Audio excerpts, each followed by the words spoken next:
Attends. Est-ce que, avant de commencer à plonger dans une analyse, est-ce que tu veux pas genre qu'on présente le concept ou comment tu veux faire? Vas-y, présente.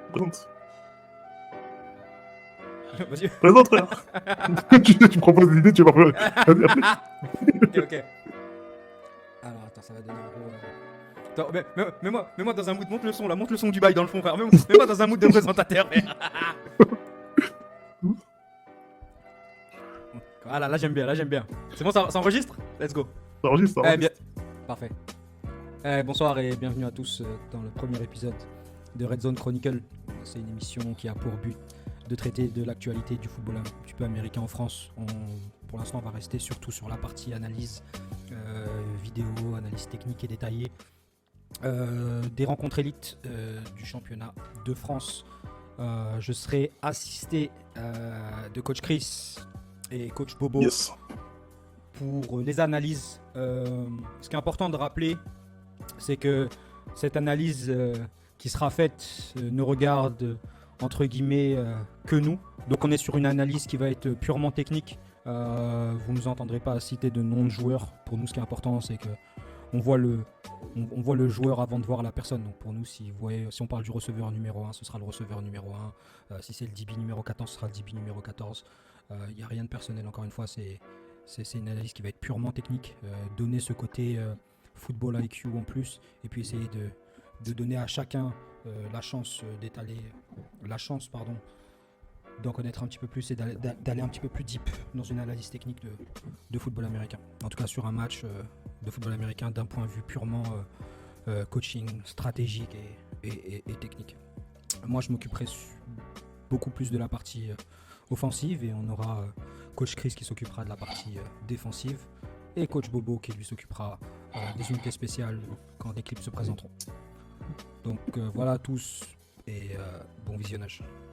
Non, mais ouais. Bref, en gros, ça va être ça. Comme on disait, analyse vidéo, analyse du jeu en élite. Et ouais, c'est ça. On parle foot, pas de terrain personnel.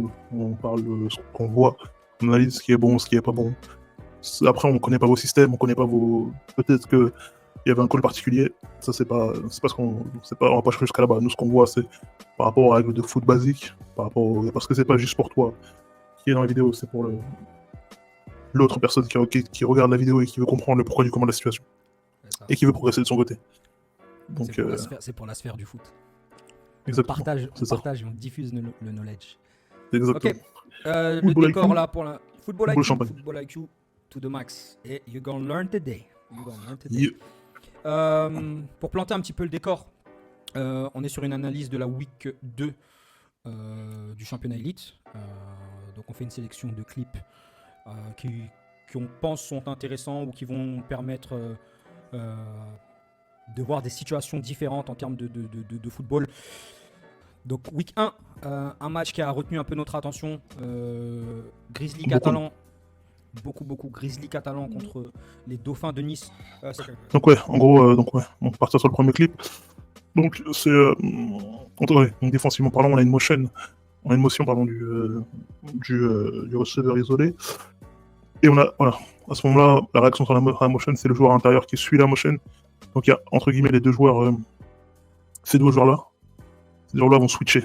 Lui récupère celui-ci et lui suit la motion là-bas. Et en fait, il transfère, si vous regardez bien. Transfert de joueur au final pour que ce soit lui qui le récupère. Une chose qui est bien faite, je trouve intéressant, qui va demander aux équipes en face de s'adapter, parce qu'ils le font régulièrement, ce slot-là, c'est qu'il joue sa motion en deux tempos. Il joue tranquillement, il accélère là-dedans. Et ça, particulièrement si en face à une défense en man, c'est dur à suivre. Ça crée un décalage à un moment. Et sur ce genre de formation, on va avoir un bunch, donc un trips resserré. Ça peut donner de la place sur les tracés extérieurs et compagnie, parce que le gars qui suit l'intérieur, justement, c'est plus dur pour lui de rattraper justement le décalage qui a été créé par l'accélération, par cette accélération-là. Donc tempo léger, accélération. Et là, on crée un espace par là-bas. Donc d'un point de vue offensif, Chris en parlait juste avant. On s'aperçoit de quoi? On s'aperçoit qu'il y a un joueur ici, d'accord, qui lui part en motion. Ce qu'on vise à faire en attaque, C'est tout simplement justement d'avoir une réaction de la part de la défense. Est-ce qu'on va avoir une réaction ou une clé de lecture qui va me dire ok, attention, là on est plus sûr de l'homme à homme, auquel cas ce joueur-là traverserait le terrain avec ce receveur en motion. S'il y a, comme Chris l'a dit, ça va créer un décalage, à ce moment-là on est plus sur une indication de zone. Avant même que le jeu commence, le QB ici présent, lui, peut avoir une clé de lecture qui est assez simple. C'est ici on voit 2 safety. D'accord. Ce qui est important de noter, c'est qu'on va avoir une indication de zone en priorité. D'accord. On a 2 safety ici, des corners qui jouent assez off, qui regardent l'intérieur du terrain et non leur receveur en homme à homme. Sinon, tout simplement, ici on aurait ces 2 joueurs-là potentiellement qui seraient venus couvrir ici à l'extérieur. Donc, ensuite, ce qu'on voit, Kala motion, léger transfert.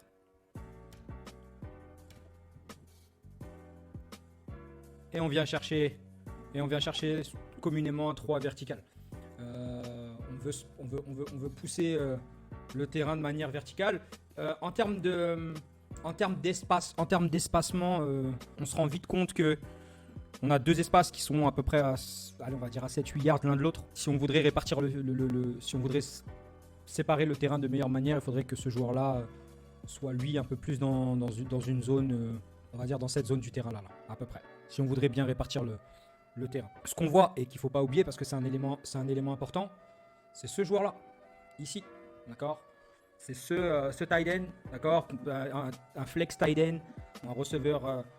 Après, au vu de son gabarit, j'aurais plus tendance à dire que c'est un tight end qui est en position flex, qui lui aussi a un rôle, qui a un rôle important, parce qu'on le voit littéralement courir un tracé corner, d'accord. Il vient clear justement avec un inside release de corner, et ici petit high-low avec le running back. Donc on voit clairement qu'on attaque ici un swing et ici un corner. Donc on veut chercher à high-low ce joueur-là, tout simplement un joueur en bas, un joueur en haut, et de forcer une réaction chez la défense. Maintenant, la motion vient, elle, créer ce décalage chez le safety. Donc on pourrait dire que sur ce jeu-là, la décision du QB est bonne, mais le running back est aussi lui ouvert. Corner, ça demande une balle avec beaucoup plus de précision sur ce tracé-là. Et là, comme j'ai pas le safety, j'aurais tendance à dire que c'est une balle un peu dangereuse. D'accord. Parce qu'on a quand même 1, 2, 3 ici. D'accord. On a 3 gars qui peuvent faire le jeu. Donc attention, encore une fois, quand toute balle complétée, c'est un gros gain. Mais ils ont plutôt, les Grizzlies ont plutôt bien cerné la défense des Dauphins sur ce jeu. Donc voilà. Yes. Pour ce jeu-là, comme on en parlait tout à l'heure, au niveau défensif de la chose, c'est que en ce moment de la motion, la défense agit de la même façon. Il pousse. Sauf que là, l'attaque a vu tout à l'heure que la réaction était celle-ci. Qu'est-ce qu'ils vont faire? Ils vont jouer sur le flat, sur le décalage, que le joueur qui est responsable du slot là maintenant, ça veut dire c'est lui. Qui est loin à l'intérieur, qui est trop loin à l'intérieur pour le couvrir. À ce moment-là, il devrait être parti avec lui. Mais comme je vous disais tout à l'heure, c'est que là, il part tempo léger et il accélère pour forcer une réaction. Personne ne réagit. Parfait pour eux. Donc c'est là où, en tant que défenseur, il faut que j'anticipe. Donc je finis par donner un gain de 8 yards sur un tracé qui a été catché à 0. Entre les jeux, en termes dans le match, il y a eu 5 jeux de différence. Donc c'est vraiment le même drive. On a vu ce qu'ils nous ont donné avec le côté push, et qu'ils s'ajustaient pas assez vite. Parce que le jeu en réalité c'est un screen cam en fait. Le jeu était fait parce que ces gars-là ne réagissent pas. Donc ok, parfait. Vous nous donnez ça, on va prendre ça et on va prendre ce qu'on a à prendre dessus. Yes. Alors, on a parlé justement de cette motion du receveur ici là, qui vient comparer au jeu d'avant où la défense avait travaillé avec un espèce de décalage où on a essayé de se partager la distance. C'est exactement la même formation. Peut-être que, allez, à peu de choses près, ce receveur peut-être était un petit peu plus resserré du receveur numéro 2 ici là. Mais c'est à peu de choses près, à peu de choses près la même formation. Sauf qu'ici, on voit clairement qu'il n'y a aucun mouvement de la défense sur la motion. Encore une fois, on a parlé petit tempo, accélération. Et derrière, ici, le foot, c'est un jeu de... Le foot, c'est avant tout qu'on dit un jeu de nombres, hein, c'est un jeu de numbers. Ici, on voit littéralement qu'on est 1, 2, 3 pour un seul gars ici. On est littéralement 3 contre 1 avant que ce joueur-là réagisse ou que ce joueur-là réagisse. D'accord ? Donc, on a tout de suite un avantage de nombre. Ce qui ralentit la prise de décision du QB, c'est ce système, c'est ce RPO là. D'accord ? C'est cette espèce de... Oui, je sais que j'ai mon dépanneur du côté.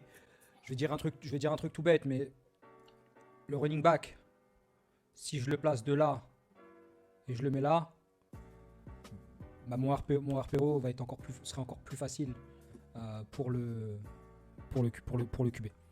Là, Qu'est-ce que ça apporte? Excuse-moi, répète. Qu'est-ce que le fait de mettre le running back de ce côté-là, qu'est-ce que ça apporte Qu'est-ce qu'il va faire en plus?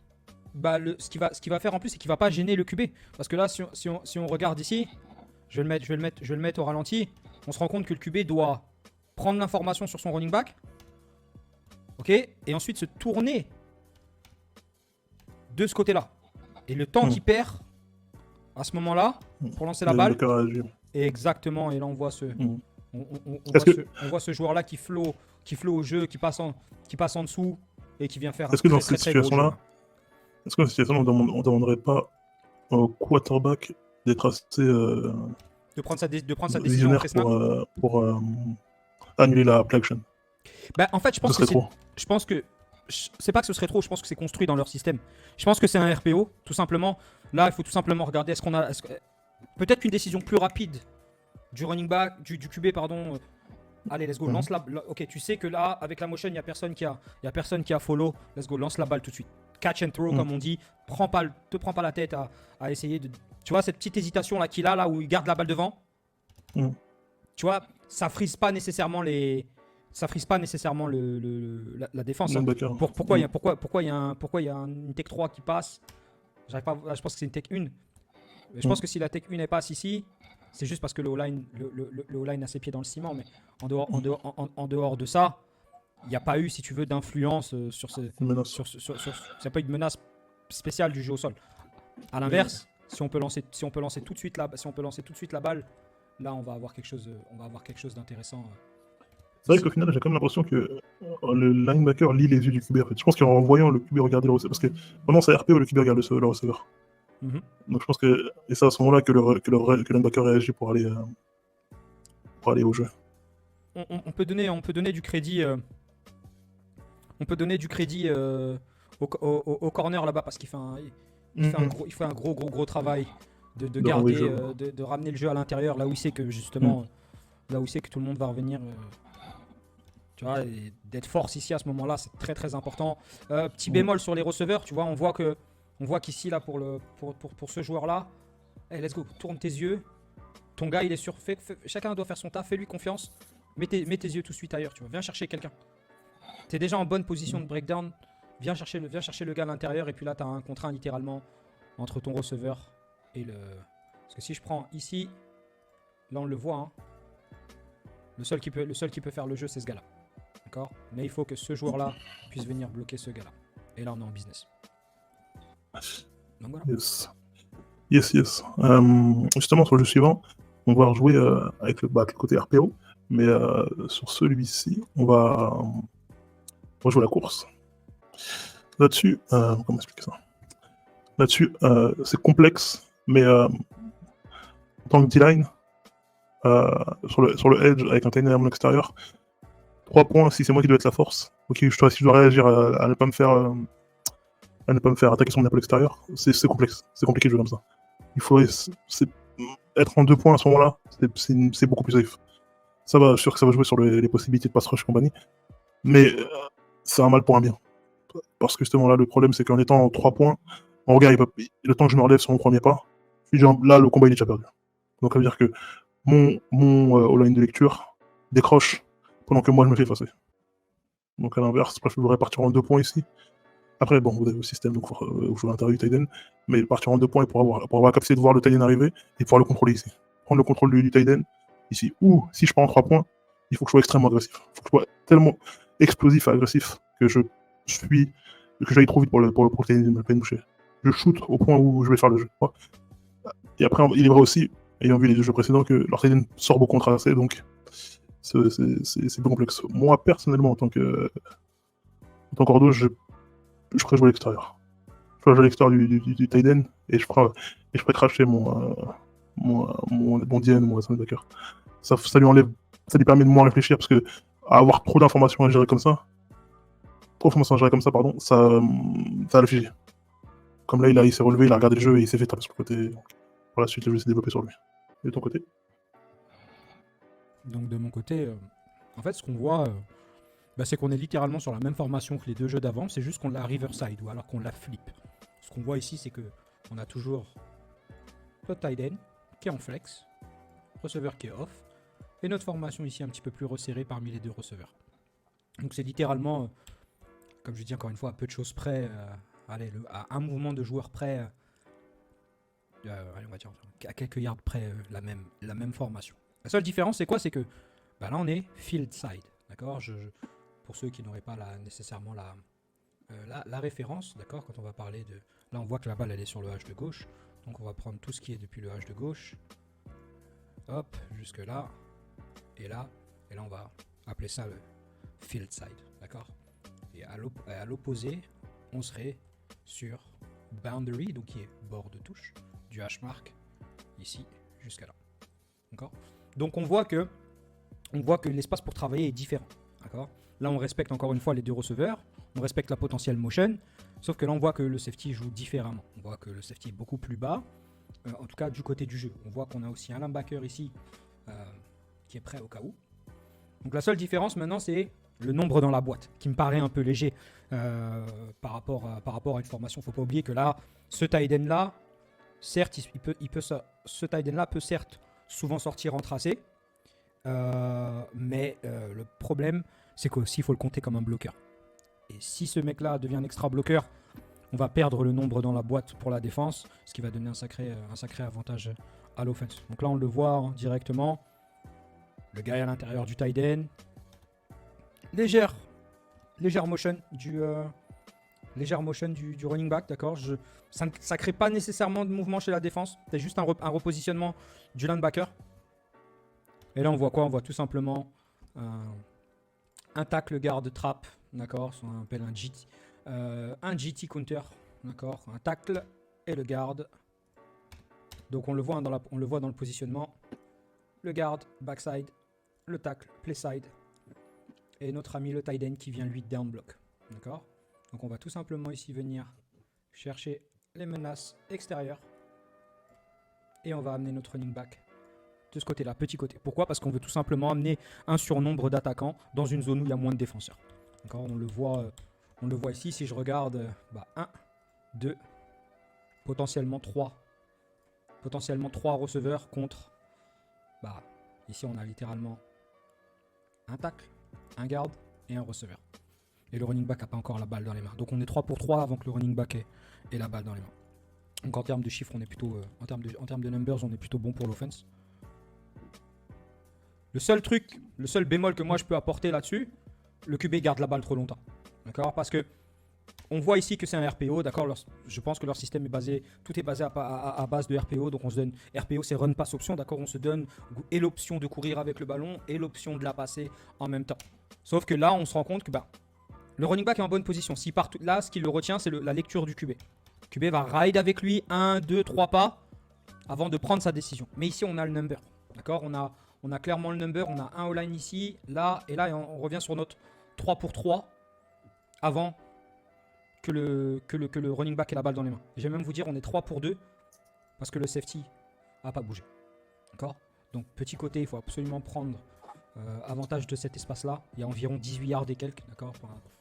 En termes d'espace du H-mark à la sideline. Il faut prendre avantage de ça et aller gagner dans un contre 1. Mais là, le fait de retenir, le fait que le QB garde la balle un petit peu plus longtemps, ça ralentit l'accélération du running back et ça force le défenseur à faire un super jeu ici et de venir attaquer à la balle. Donc belle réaction du backer. Donc sur ce jeu-là, on a encore ici l'alignement assez tight des deux receveurs. À l'inverse, on n'a plus de receveurs éloignés, mais on a un tight end ici au coin de ligne et un wingback. Donc on voit une formation un peu resserrée. La défense peut avoir l'impression qu'on va aller chercher un power play, qu'on va aller courir ici. Cependant, c'est important de rappeler down and distance. On est en 3 et 9. Je pense que les Dauphins ont fait un bon job de garder cette attaque-là dans une situation qui est quand même assez gérable. 3 est long. 3 est long parce qu'il faut savoir qu'à partir de 7 yards, on est sur du 3 est long. Au-delà de 7 yards et plus, on est dans le money time. La défense a fait un gros taf sur première et deuxième d'amener l'offense dans cette situation-là. Donc c'est le moment c'est le moment de concrétiser le drive. À l'inverse, pour l'offense, il faut aller chercher un gros jeu. Donc on voit que le QB lui passe en dessous du centre. Donc qui vient nous donner une indication un peu plus grosse au niveau de la course. Attention à ça, on voit quoi? On voit les backers. On voit le backer qui est down the line. On voit du monde comparé aux formations avant. Donc on voit littéralement une boîte à 8. Et derrière on a nos 3 gars pour couvrir 2 gars. D'accord? Donc on est 8 dans la boîte. 1, 2, 3, 4, 5, 6, 7 et 8. Et on est 3 dans le backfield. Et le temps parfait pour une play action. Donc on voit le tight end qui reste en protection. On voit le wingback ici qui vient slip away. On vient feinter la course. Belle play action du QB.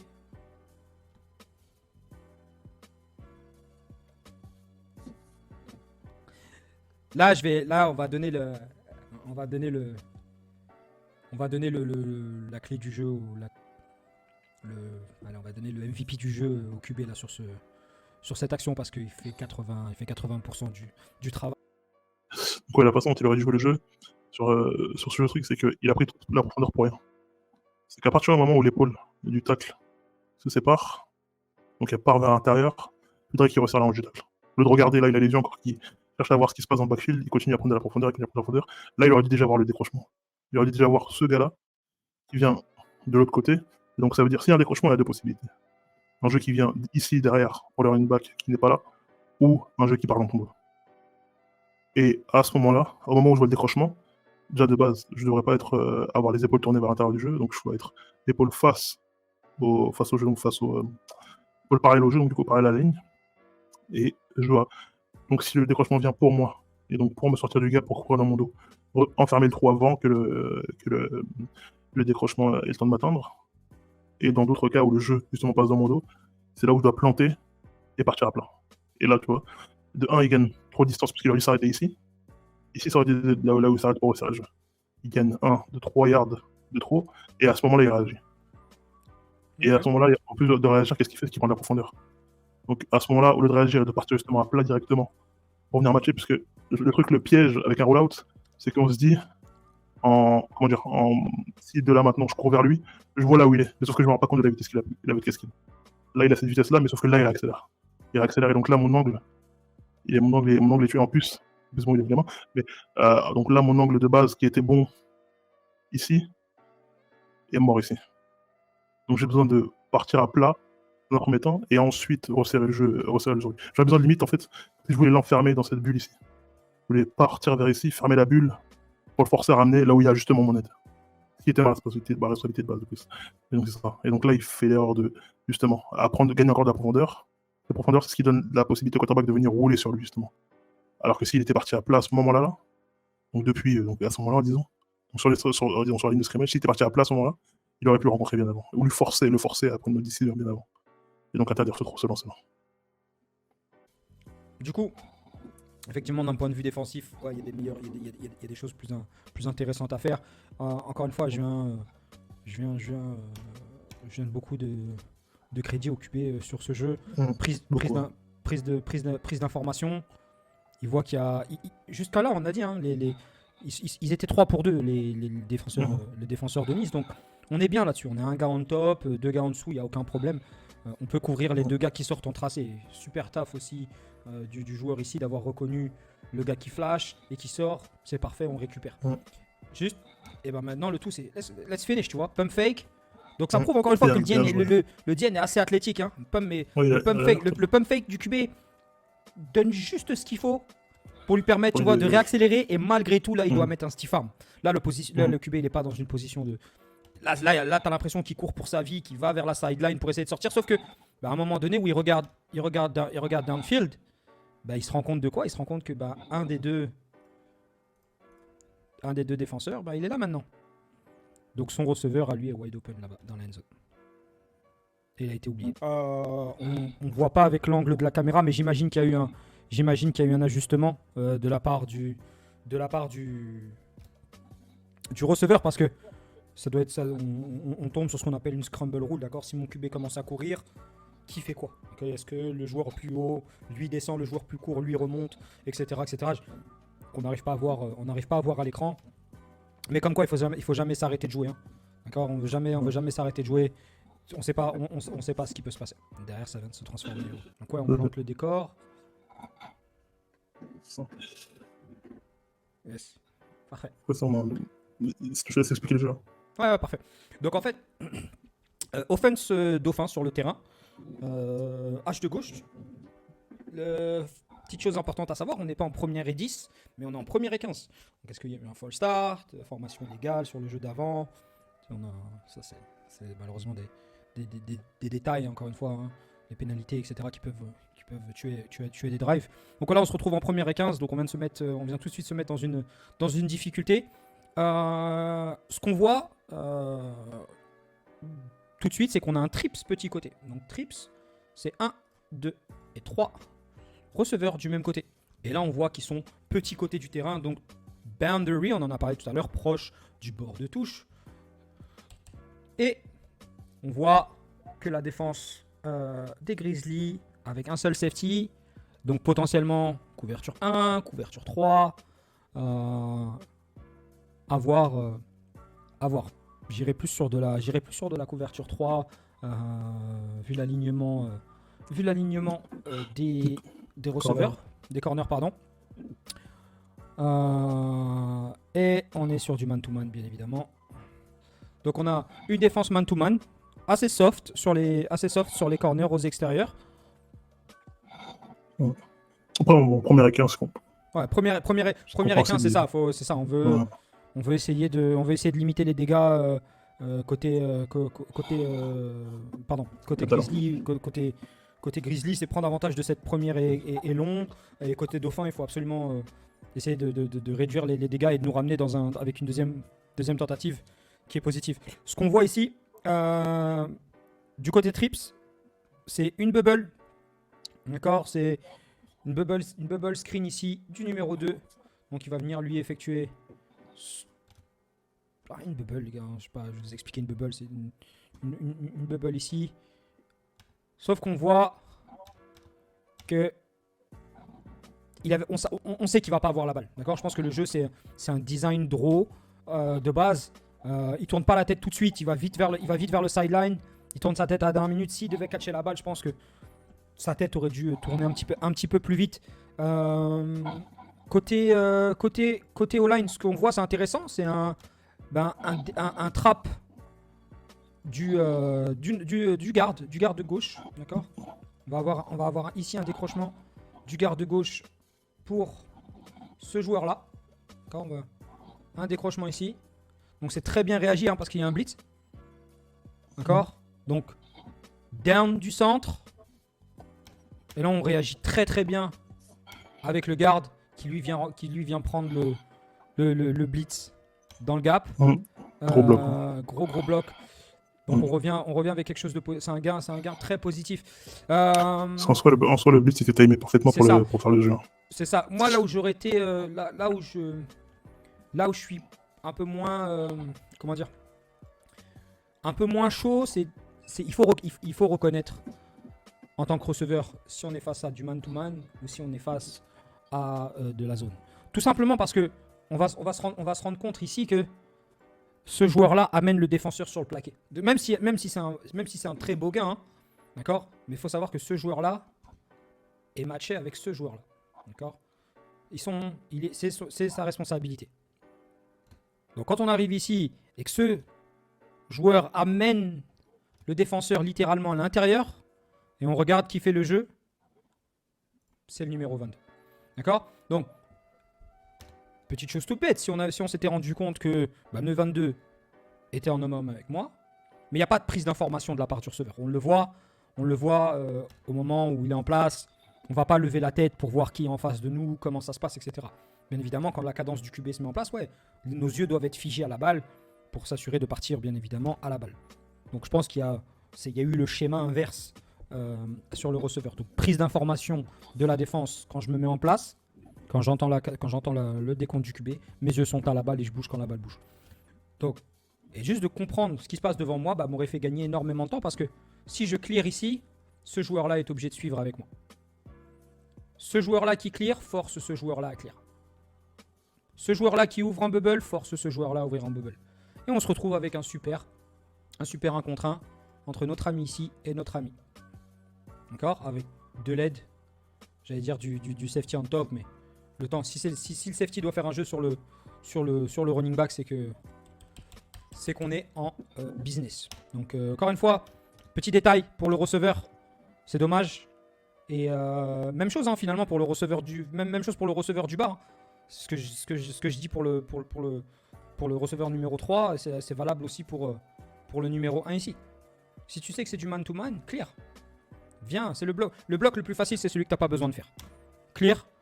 N'amène pas de gars dans la zone de jeu si tu sais que le jeu va se dérouler à l'intérieur. Et go, c'est parti. Tu vois. Donc ça reste quand même un beau jeu de foot qui nous amène après par la suite en deuxième et 6. Ouais. Donc c'est un beau jeu. Ouais. Défensivement parlant, il y a un truc sur lequel il faut là au niveau du front, en tant que là je suis face à mon garde du coup. Donc tech 1 ou tech 3, je vois pas très bien, mais je dois avoir la clé à partir du moment où il décroche. À partir du moment où il décroche, je peux pas. Je dois savoir que c'est un jeu on va vouloir me sortir du jeu, en tout cas m'envoyer à l'opposé du jeu, donc je dois pas me laisser driver aussi profondément. La ligne de scrimmage est là, je devrais m'arrêter là et de là squeezer le gap. Resserrer le gap au maximum, et dans le meilleur des cas même, shed le bloc, et donc faire le jeu. Mais bon, ça c'est encore autre chose, mais dans l'idée, c'est que je peux pas continuer à avancer de 2 yards, parce que c'est là où je viens ouvrir encore le gap est là, donc là, finir, donc là il a commencé en tech 1, et il finit l'équivalent d'une tech 3. Donc c'est l'équivalent de ça se fait sortir de son gap, doublement. Donc à ce moment-là, il faut absolument que je prenne le contrôle de mon gars et que j'arrête sa progression au minimum, que je resserre le gap au maximum. C'est ça. Après, bon, en dehors de ça, bon, c'était bien roulé offensivement. Le blitz, c'était soit le blitz qu'on voit ce soir-là, il était bien timé. Et si ce n'était pour le décrochement du garde, ça aurait été un gros jeu défensif. Malheureusement, le décrochement est bien timé, donc ce qui donne une bonne lecture aussi du running back pour se réajuster. Avec une bonne lecture du running back pour se réajuster à un gros jeu offensif du coup.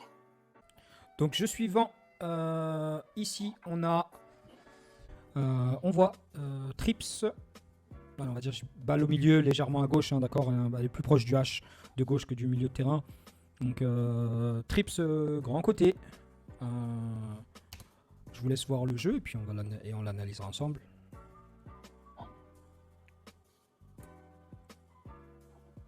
Alors on est sur... Comment dire, j'ai l'impression qu'on est sur un tunnel screen. Après, on n'est que sur le 2e match de la saison pour les Dauphins, donc l'exécution, le timing, etc. Bien évidemment, tout n'est pas parfait à ce moment-là de la saison. Ce qu'on peut voir ici dans un premier temps, c'est le running back qui part en swing de ce côté-là. On voit les receveurs être très patients, d'accord. Et on voit les O-line être patients, puis monter, d'accord, au 2e niveau pour un tunnel screen. Donc je ne sais pas si c'est 2 jeux qui sont combinés en un avec un tunnel screen du receveur ici et un swing screen du running back. Donc ça c'est là où j'ai j'ai un peu de mal à voir. J'ai l'impression que c'est une double option parce que en fonction de la réaction, c'est un beau design. Hein. C'est un très beau design de jeu.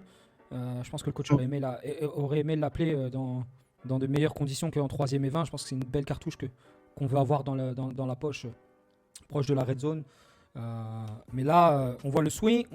Donc on voit les deux receveurs ici qui s'apprêtent à bloquer à l'extérieur. Et on voit le receveur qui lui revient inside avec ses O-line qui montent au 2e niveau. Donc en fait, c'est pour ça là où j'ai un peu de doute sur le jeu exact.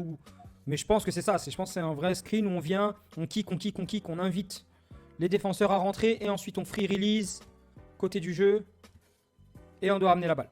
Faut savoir maintenant que pour catcher ce genre de screen là, il faut rester automatiquement sur la ligne de scrimmage. D'accord ? Il faut catcher la balle en dessous ou sur. Allez, à ce niveau-là, le détail, voilà, on n'est pas au millimètre près non plus. Faut pas oublier que c'est du foot en France. Mais ici, on voit littéralement que les O-line montent, ce qui est permis quand la passe est en dessous de la ligne de scrimmage. Donc vous ne verrez pas de pénalité pour O-line downfield quand c'est ce genre de passe écran.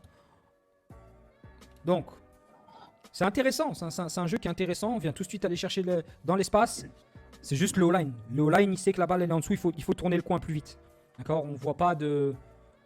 Il n'y a personne à bloquer de ce côté-là, maintenant il faut y aller. Il faut monter, ce receveur-là, prise d'information et viens clear ici. D'accord ? Viens regarder ce qui est en face de toi et donne justement la possibilité à ton receveur ici de prendre justement ton dos. Sois patient, clear inside et donne-lui la possibilité ici de continuer le jeu. D'accord ? Big Boy ici va venir chercher ce joueur-là. Ce receveur-là va venir chercher ce joueur-là ici et on est bien. Derrière, on a tout l'espace pour travailler. On peut peut-être même aller chercher une première. Mais ce petit détail, ce petit détail ici, là, du O-line, il faut juste être un petit peu plus patient. Être un petit peu plus vif pour le O-line et un peu plus patient pour le receveur. Même pour celui qui a la balle dans les mains, d'accord ? C'est vraiment d'aller chercher les deux blocs et de se rendre compte qu'il n'y a plus personne après à l'extérieur. Mais bel effort, en tout cas. Bel effort. C'est jamais facile pour un big man de sortir downfield comme ça et d'aller bloquer quelqu'un dans un espace aussi grand ouvert. Donc voilà pour moi. Ouais. Du coup, c'est très bien designé comme disait Coach Beckett. C'est comment dire, c'est compliqué à défendre. Après, on peut se mettre dans des positions favorables déjà pour commencer. Continuer le jeu correctement. Je suis personnellement le stance inversé. Parce que vous voyez, par exemple, les deux côtés, c'est le même stance. Donc lui a un stance entre guillemets régulier et lui a un stance inversé. Ce qu'on préconise parfois pour les pass rushers et compagnie. Mais souvent c'est pour les gars bien explosifs. Parce que le danger avec ça, c'est que au moment où je prends la décision de faire mon premier pas, moi mon premier pas il est à l'intérieur. Le premier pas du O-line était justement en train de pousser sur l'extérieur pour aller chercher la feinte sur la smoke, sur la screen du running back. Du coup. Et donc ce que ça fait, c'est qu'après, au lieu de donc resserrer, fermer l'épaule de mon tacle, je me retrouve à devoir planter pour rechercher à pousser au niveau à plat au niveau de mon tacle. Donc, aller chercher à plat et jouer littéralement. Donc il n'a même pas son ouvrir la fenêtre de tir pour le screen et l'arrivée du quarterback. Donc ça aussi, c'est des choses qui, entre guillemets, nous aident. Si jamais on les fait bien dès le début, elles nous aideront et en plus de ça, ça permettra de faciliter le jeu de travail pour mon linebacker à côté, qui est lui responsable du running back. Et après, par la suite, en tant que DB, il faut rallier. Pour rallier au plaqué, il faut réagir et rallier. Le jeu était bien designé. Et les bloqueurs sont montés assez rapidement. Et il y a une poursuite de la D-line derrière. Donc, le travail a été fait. Mais, ouais. On va dire, bonne défense, meilleure attaque. Ouais, après, faut aussi être conscient du down and distance. Hein. Il y a pas de... C'est troisième, oui, troisième est super long. Hein. Les gars, ils peuvent... Oui, c'est sûr, mais on veut quand même pas de gros jeu. Ouais, c'est ça, être moins entre guillemets, moins stressé. Tu vois, se dire, ok, c'est pas grave, on peut attendre que le jeu vienne à nous. tant qu'on fait le plaqué en dessous. Mais bon, ça reste que. On a 13 yards de gain quand même. Ouais, c'est ça. Après, je comprends, oui. On n'a pas donné la première, donc c'est sûr que le travail est fait. De manière on donne une générale, le fil possibilité à jouer. position, là. Non, le fil position est pas bon, hein, parce que là, on se retrouve du côté. Ça veut dire que même s'il y a un punt. Tu vois la différence entre avoir une 4ème ici et 5 yards, bah peut-être que là, je peux la jouer. Tu vois, parce que je suis dans une zone un petit peu bâtarde où, bah, je sais pas, tu sais quoi, est-ce que, vas-y, j'ai un punter qui est assez précis pour aller la caler dans les 5 yards ou dans les 10 yards adverses, ou alors, mais bon, j'ai pas un kicker qui a assez de gouache pour aller m'envoyer un field goal d'ici. Par contre, non, c'est un gros jeu qui fait une grosse différence. Cependant, il pourrait avoir une influence sur le reste du game. Le fait de flip le field position de cette manière-là peut avoir une influence sur le reste d'un game. C'est ça. Et après, il y a aussi le côté, comment dire, le côté momentum et tout ça qui vient en jeu aussi. Je veux, en tant que défense, je veux le minimum possible de confiance à une attaque. Donc, compléter des gros jeux comme ça permet de leur montrer que. C'est un momentum. Tu vas créer En fait, je veux annihiler toute histoire de confiance dans la possibilité de compléter un gros jeu. Je veux 3 yards, c'est tout ce que tu auras aujourd'hui. Je te donne ces 3 yards-là, entre guillemets. Mais je veux que tu sentes que. Faut que le match soit long, offensivement. Pour une défense, en tout cas, je veux faire sentir que le match soit long, que chaque jeu soit. Il faut qu'ils aient l'impression qu'on a essayé de connecter à leur sideline et qu'on sait tout. Donc, ces jeux-là, c'est des jeux qui boostent un peu la confiance d'une attaque. Comme on dit, une attaque, ça peut aller très vite. Une attaque en confiance, une équipe en confiance, pardon, peut vraiment être dangereuse. Une équipe qui commence à se sentir galvanisée, on le voit, des fois, il y a des équipes contre qui on va jouer qui vont faire tous les catchs possibles et imaginables sur la tête de tous les DB. Des choses qu'ils feraient même pas à l'entraînement à la maison, mais parce que justement, ça, le côté confiance, ça va donner ce nouvel élan. Et ça. C'est ça qui est ça. Jeu suivant. Yes. Ok. Donc, jeu suivant. J'ai le feeling qu'on est en deuxième. Le poteau est complètement blurry là. Ah, on est en deuxième, ouais. Deuxième. On est en deuxième et. Deuxième et 6. Deuxième et 6, à peu près. Deuxième et 5. Ouais, deuxième et 6. Petit balle sur l'âge de gauche. Attaque Dauphin. Et on voit ici. Et on voit un turnover. On voit un turnover. Quand on connaît le résultat final du game, ça fait mal de se dire qu'on a donné. On a donné cette opportunité à l'équipe adverse.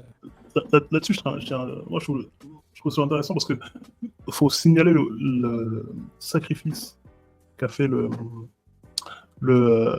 D-line dans un premier lieu. Donc, en fait, dans un premier temps, il va donc attaquer le gap, le gap intérieur, donc l'épaule intérieure du tacle, pour libérer le blitz extérieur. Et c'est ça, le fait qu'il se sacrifie pour attaquer ce gap-là intérieur, ça libère totalement son linebacker. Et donc ça lui donne ensuite la possibilité de lui faire l'intersection pour aller faire le jeu derrière. Donc je trouve ça intéressant le côté où quand il y a des stunts et des mouvements où des fois on va demander à certains gars de prendre entre guillemets le feu, prendre la vague, prendre la chaleur, parce que prendre cette chaleur là ça va permettre de libérer. Il faut comprendre qu'on n'est pas toujours censé être celui qui doit faire le jeu. Comme là, des moments où ça arrive, c'est une fois sur un million ça arrive, mais bon, si c'est mon jour, c'est mon jour. Mais c'est important de des fois aussi comprendre qu'il y a des sacrifices à faire. En tant que lineman, il faut comprendre ça. Il y a des sacrifices à faire. Je suis pas là pour faire les jeux toujours, mais je suis là pour aussi contenir et ouvrir les trous et compagnie pour justement les d'autres gars viennent et fassent les jeux. Mon moment viendra et mon heure viendra au moment. Mais un bon lineman, particulièrement de l'intérieur, c'est pas forcément qu'une question de stats. C'est une question de j'ai fait tant de play et compagnie. Si je suis capable de prendre le contrôle en tant que D-line, je suis capable de prendre le contrôle sur le déplacement de mon line tout le match. J'interdis les mouvements de leur attaque. Si en tant que DN, je suis capable d'arrêter le flow du jeu de mon côté, je vais faire un côté du terrain au niveau de tout ce qui est stretch, outside zone et compagnie. C'est un gros point. Un gros point. Et je pense que c'est intéressant d'appuyer. Je pense aussi qu'il y a un bon call en défense. Hein. Faut pas, pour l'information, le QB des Dauphins est gaucher. D'accord. Donc beaucoup de choses changent hein, c'est vrai que la plupart du temps on voit un QB droitier, donc on va avoir son blind side, son côté aveugle à gauche. Mais là pour un QB gaucher, le blind side est à droite. Mais je pense que c'est pour ça que le running back est à droite sur la pro, plutôt que Après, encore une fois, ça dépend des systèmes, ça dépend de plein de choses. Hein. Mais c'est sûr que je préférerais avoir le running back à l'opposé du bras qui lance. Je pense que là, c'est un call sur la ligne parce que on va voir qu'on a littéralement 6 gars en pression. 1, 2, 3, 4, 5 et 6. On va mettre les trois. Ah ouais, pardon. Donc là, on a 6 gars en pression. D'accord ? Ce qui est important, c'est de tout de suite repérer ce joueur-là et de repérer ce joueur-là. D'accord ? Parce que ces joueurs-là vont venir créer un peu le cafouillage chez les linemen en face. Je m'explique. Donc sur une protection telle qu'elle, là, on voit pourtant que Big Boy ici fait un beau taf de dire attention, out, out, out. Mais si tu pointes out, tu pointes à qui ? C'est ça le... Est-ce qu'il y a un running... Est-ce que tu pointes pour le running back ? Est-ce que tu dis... Est-ce que tu donnes l'info à ton garde ? Il y a un gars à l'extérieur, du coup, moi je vais sur le gars à l'extérieur. Toi, décale sur le gars qui est en face de moi. Tu vois, la communication est là, mais je suis pas sûr que ça a été clair, pour le gars à côté. Parce que quand on voit ici, on fait le call out. Mais finalement, on reste encore à bloquer ce gars-là. Et on voit qu'ici, on est 2 pour 1. Pardon, mauvais, hop. Et on voit ici qu'on est 1, 2 pour ce gars-là. Donc, c'est pas qu'on n'est pas bon en termes de compte. En termes de compte, on est parfait, on est 6 pour 6. D'accord ? Ce gars-là qui rentre, c'est au running back d'aller chercher. Et le running back, il va. Donc, il n'y a pas de problème. Le tackle fait bien son job ici. Je pense que c'est juste ici, là, où la communication, elle n'a pas été optimale parce qu'on dit out, out, out. Moi, ce que je vais venir faire ici... ok, donc ce gars-là, lui, kick à l'extérieur pour récupérer ce joueur ici. Ce joueur-là fait la même chose. Ce joueur-là ensuite fait la même chose et récupère ce joueur-là. Et là, on se retrouve avec 1 pour 1, 1 pour 1, 1 pour 1. Le running back responsable de ce blitzer-là. Et on est parfait. Sauf que là, ce qui se passe encore une fois, c'est le pire endroit pour un QB gaucher, bah, c'est que là, littéralement, c'est c'est qu'il le voit pas venir, tu vois. Il le voit pas venir. Il est là, il est orienté, il est en train de scanner un petit peu ce qui se passe grand côté du terrain. Et gars qui rentre free. Et puis là, on voit aussi une chose. On voit que le tackle fait un assez bon job pour ici venir casser l'espèce de stunt ou de pression à l'extérieur. Parce que si on voit là, ils sont 1 sur 1 et le running back, finalement, le running back, à ce moment-là de l'action, il a personne à bloquer. Donc, c'est petit détail ici qui fait la différence. Parce que je pense qu'avec une petite seconde de plus, je pense qu'il venait trouver son receveur ici, ou alors son receveur ici, avec un DB qui est un petit peu écarté ici. Mais c'est un gros job du tackle ici, et même de récupération du running back.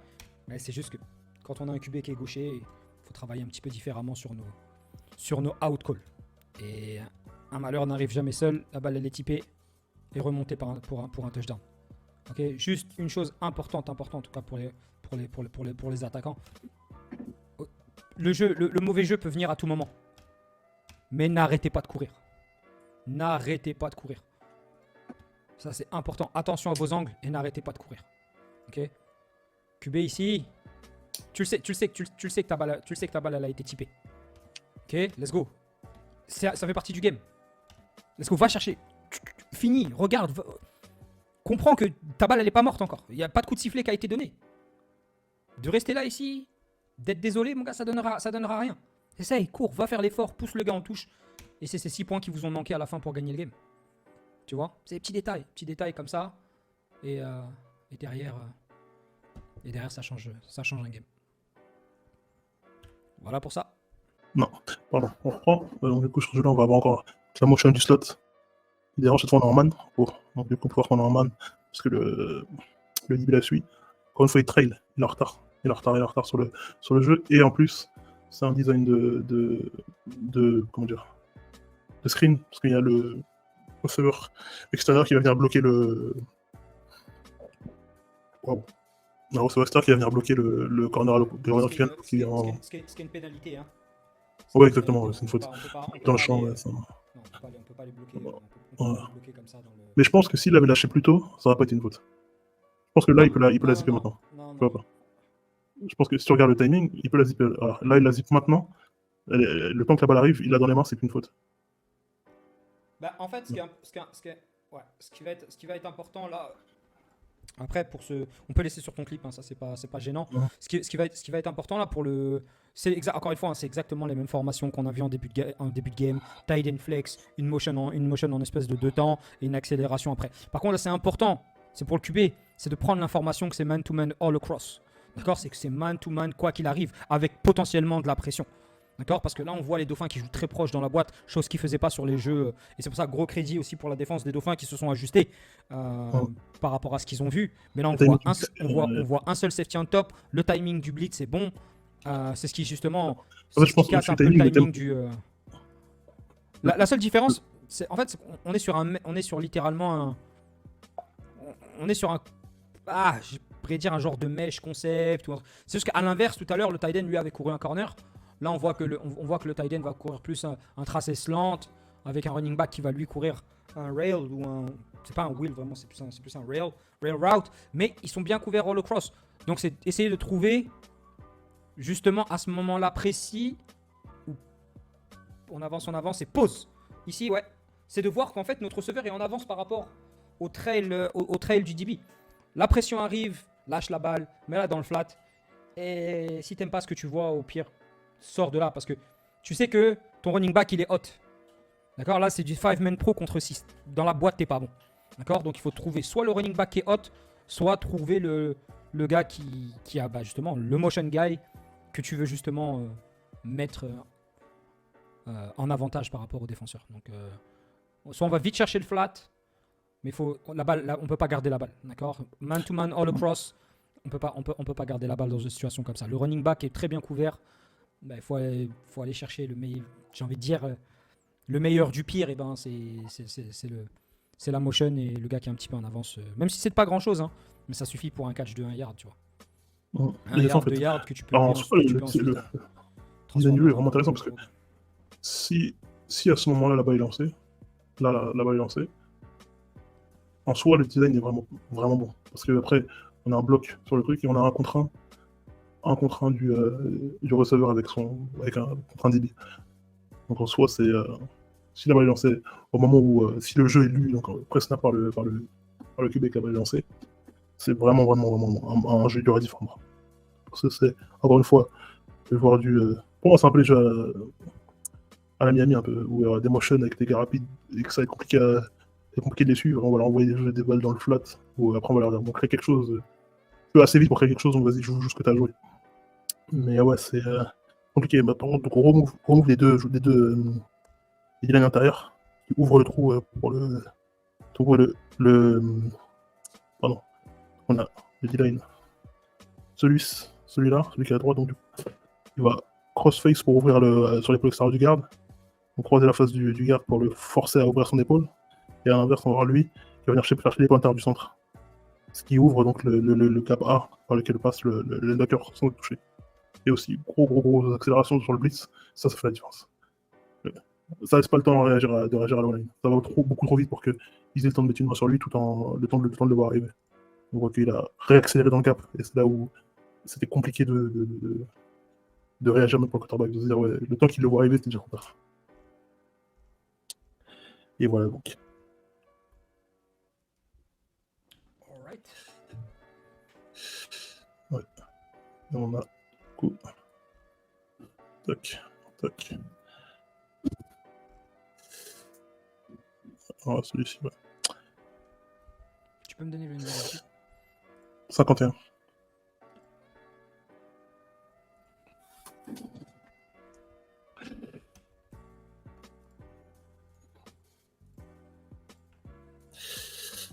Ouais.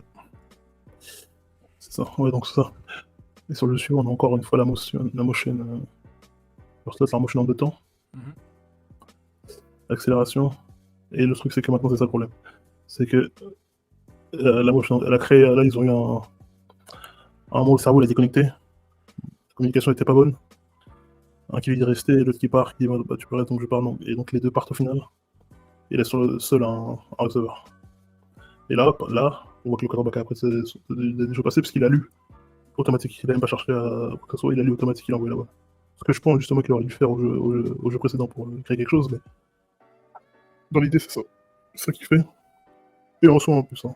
Encore une fois, on peut voir que même celui qui fait la motion est ouvert dans le plat de toute façon. C'est sûr que bon, c'est un jeu donné entre guillemets, parce que le receveur est libre et il inventera ses feuilles, donc tout est parfait. Mais même en dehors de ça, on peut le revoir encore une fois que la motion en 2 temps et crée ce décalage.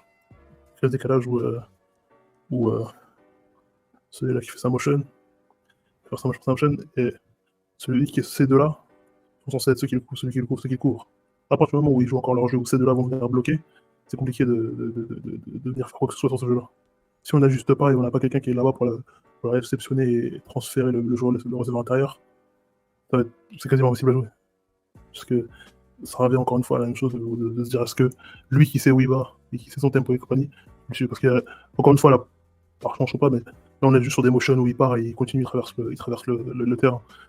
Mais il y a des motions où il peut partir jusqu'ici, revenir dans l'autre sens, et compagnie. Donc c'est trouver une solution pour dire bon, moi je couvre d'un côté, toi tu couvres de l'autre, et de là on élimine au moins ça. Voilà, c'est en tout cas pour les forcer à jouer autre chose, parce que ça crée beaucoup trop de débalancement et ça crée beaucoup trop d'ouverture.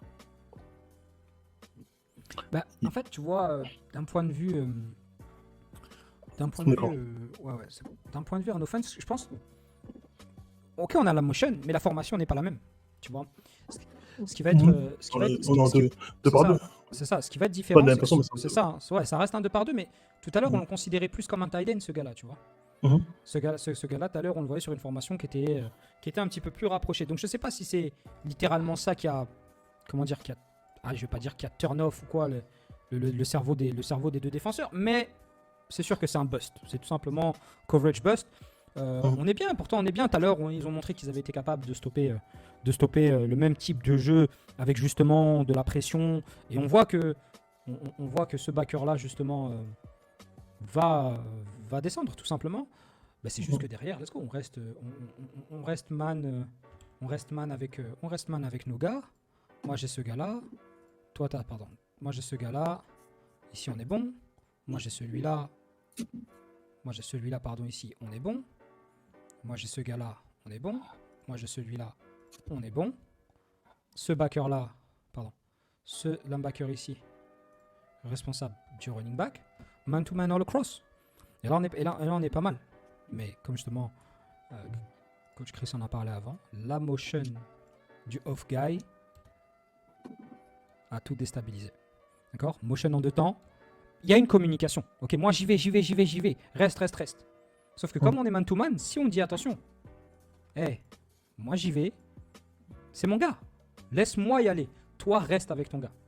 D'accord? Et là, je fais confiance au gars qui est à côté de moi. Et finalement, on a tous les deux faux. Oh merde, finalement, 16 se dit, effectivement, le gars qui a motion, c'était pas mon gars. Et là, on se retrouve avec un free play, pitch and catch pour un touchdown. Okay. Encore une fois, bonne utilisation de l'espace. Et là, le QB, il n'a pas eu besoin d'un million d'années pour se rendre compte qu'il y a un bust ici au niveau des... Il y a un quack ici au niveau là. Ok, right now, get out. Ok, on est bon. Okay. Et donc là, on était sur gros game. Je crois que c'était le game of the week. La semaine. Selon qui? T'as dit quoi? Selon qui? Je crois selon la Fédé. C'était Game of the Week. On connaît. Non. De toute façon, ce sera toujours Football maintenant. Ce sera toujours les Game of the Week quand t'as bébé Flash. Hein. Même quand t'as football en parlant, les coéquipiers contre le Dauphin, c'était beaucoup plus poussé. Bah, là pour le coup, c'est pareil, c'était le premier match, si je dis pas de bêtises, des BP parce qu'ils n'avaient pas eu le game contre le Cougar en week 1. Puis c'était quoi l'info aussi? L'info c'était que leur QB s'était blessé apparemment. Ça c'est pas un problème ça. C'est ça, hein, il s'est blessé. Non mais c'est pour, tu sais, c'est quand tu plantes. Ils sont là, ils jouent. C'est ça, hein, quand tu plantes. Non, mais tu connais, on plante le décor comme ça. Ouais, mais ça c'est. Mm. Entre guillemets, il y a des blessés partout. Mm. C'est. Comment dire? Il y a des blessés partout, il y a des QB partout. Mais c'est plus la question de. Footballistiquement parlant, même, c'était pas. En tout cas, si je dois le comparer au match de. L'autre, ouais. Donc, à l'autre match des Catalans contre Nice, c'était autre chose, dirais-je. Après, bon, C'est autre chose. c'est ça. Ouais, écoute, non, on est sur un. On est sur un match intéressant en tout cas entre deux équipes qui se connaissent, c'est surtout ça. Donc c'est comment on va aborder le côté stratégique de ce game là. Déjà sur ce jeu là, il y a un petit côté intéressant parce qu'on est en début de game, si je dis pas de bêtises, on est sur le premier drive du BP. Et chose tout de suite qui est intéressante et qu'on voit, c'est qu'on voit une formation qui est unbalanced. On voit tout de suite, en fait, on voit que ce joueur-là ferme la ligne. Là, il y a un tight end. Et là, on va avoir un tight end off. Et là, on va avoir un tight end off aussi. Donc, à savoir que ce joueur-là, le tight end, il ne peut pas sortir parce qu'il est enfermé dans la ligne de scrimmage. Donc, en début de game comme ça peut throw off un peu quelques défenses. Si on fait pas attention, on va pouvoir se dire peut-être attention, il faut couvrir ce joueur-là, il faut qu'on mette un gars dessus quoi. Après là, on est sur clairement, on est sur too high, une box qui est assez légère comparée à celle des BP. Donc les Blacks à ce moment-là, ils ont les numbers dans la boîte. Ensuite, ce qu'on vient voir, c'est une motion, parce que le joueur du coup qui se retrouve libre de l'autre côté, c'est ce joueur-là. Donc, tout simplement motion. De l'autre côté. Maintenant, c'est la réaction. C'est intéressant, c'est de voir la réaction, de la défense du Flash, comment il s'ajuste à la motion. Et derrière, on vient avec un décrochement si je dis pas de bêtises, ouais, on est sur garde de tacle, on est sur un décrochement garde de tacle, un peu un genre de ball, un genre de ball action, là, on va venir décrocher pour ouvrir à l'intérieur, sauf qu'ici on va venir kick out sur le end et on va avoir le tacle qui lui va monter inside et c'est un très beau jeu de foot. C'est bien, c'est well designed play, c'est plutôt downfield. On a cette espèce de rotation, on voit tout de suite cette rotation chez la défense, mais comme c'est une défense de zone, c'est pas trop gênant, hein. Il y a de l'autre côté un gars qui peut garder le contain.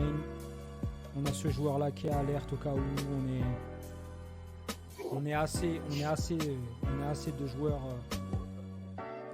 field side pour défendre. Le 24 ici, il reste dans le mix contre le counter. Bonne patience aussi, si je dirais ici. Plutôt bonne patience des linebackers, mais l'exécution est bonne. L'exécution est bonne. Juste regarder le footwork du running back. Un peu de patience. Ouais, non, c'est propre. C'est un beau jeu de foot. C'est un très beau jeu de foot. On a une. Moi, la différence là-dessus, c'est au niveau du coin de ligne.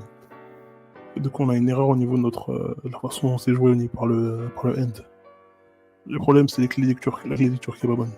On peut voir que quand il relève son step, son stance, encore une fois, là, il a un stance entre guillemets even, mais il le joue comme un stance inversé parce qu'il step sur son pied intérieur. Bref, en tout cas, la lecture est pas bonne puisque il regarde pas la direction que prend son tacle. Et du coup, il se retrouve à ouvrir cet espace-là, qui devrait être le sien. Donc, le fait d'ouvrir, d'offrir cet espace, ce que ça va créer, c'est qu'en plus de ça déjà, j'ai ouvert cet espace-là, et en plus, au lieu de s'arrêter, donc là j'ai vu prenant la clé de mon tacle, je m'arrête et je resserre, et donc j'attaque. Et de toute façon, en ayant les yeux vers le tacle, j'ai les yeux vers le décrochement. Et donc là, je peux attaquer le décrochement, puisque si le décrochement vient vers moi, forcément il y a deux possibilités. Courir dans le dos, ou un jeu qui passe dans mon dos. Qui passe entre guillemets dans mon dos. Si c'était là c'est un all-line qui décroche, donc forcément c'est pour me sortir du trou. Forcément c'est pour me décaler, c'est pour ouvrir un gap. Si on va créer un gap, donc on va envoyer le tacle, ouvrir, faire le ménage entre guillemets. Là on a un gros travail à faire en tant que Tech 3, c'est un travail dur. Parce qu'il était en Tech 1 de base, donc il était en c'est ça. Donc il était en Tech 1, et pour l'intérieur du garde. Il a pris là, ouais. Je prends beaucoup la sauce. Son travail, c'est d'essayer d'arrêter entre guillemets le flow au maximum. Qui est pas mal fait en soi. Ça aurait été mieux. Hein. Ouais, exactement. C'est un bon combo. Tu vois que le 56 il monte, il veut tout de suite s'assurer que ce soit clear. Et puis il se met parfaitement dans la ligne du deuxième linebacker. Ce qui fait que sans effort, hein, c'est vraiment, on voit ça, c'est assez effortless. Il monte, il s'assure de push in la 3 ou la 2, c'est dépendamment comment il s'est aligné, mais on voit mal avec l'angle, mais en tout cas le push in et puis venir se mettre gros bloc là du 66 pour le coup. Donc ce qu'on veut faire nous sur le coin de la ligne, donc, c'est qu'une fois qu'on a lu que l'épaule part, jeter nos yeux sur ce qui vient d'ici, et ensuite sur ce qui vient d'ici. Donc ma priorité c'est d'abord ce qui vient de là. Entre guillemets, je vais faire un arc de cercle en prenant mes priorités les unes après les autres. L'épaule part, je lis l'intérieur du jeu donc, dans la même ligne, entre guillemets, cette épaule je dirige mes yeux vers là, qui me dirige vers là-bas, là où je vois mon décrochement, et à ce moment-là il faut que je le rattaque. Le plus vite je le rattaque, le plus vite j'arrête sa progression, le plus compliqué pour lui c'est d'ouvrir le trou. Donc c'est qu'à ce moment-là je peux pas continuer à prendre la profondeur. Parce que là je m'élimine du jeu. Donc à ce moment-là il faut que je sois absolument dans le fait de replanter, de rattaquer le jeu, de refermer ce trou, parce que si je referme le trou, entre guillemets j'empêche lui aussi de monter au backer.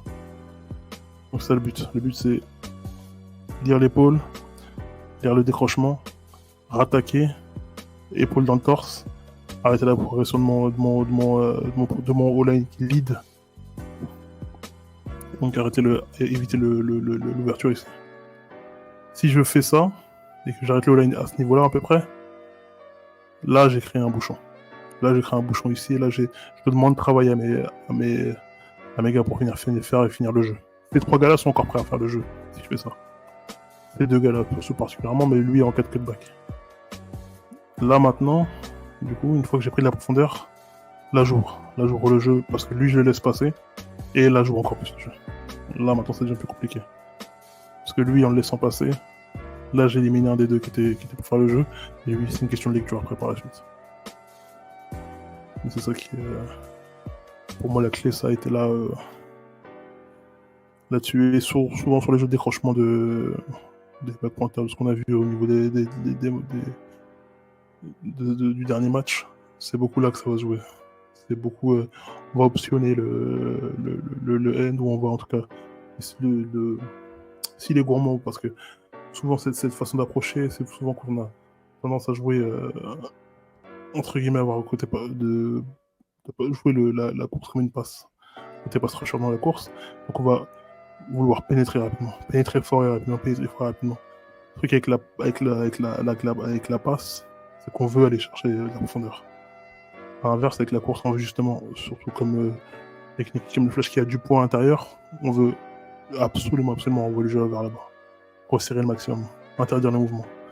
Les empêcher de se déplacer et de fuir justement notre force qui est dans le centre. Et voilà tout. Ok. Allez sur le next play, 59. Ouais, c'est bon? Ah ouais, je pense que c'est ça.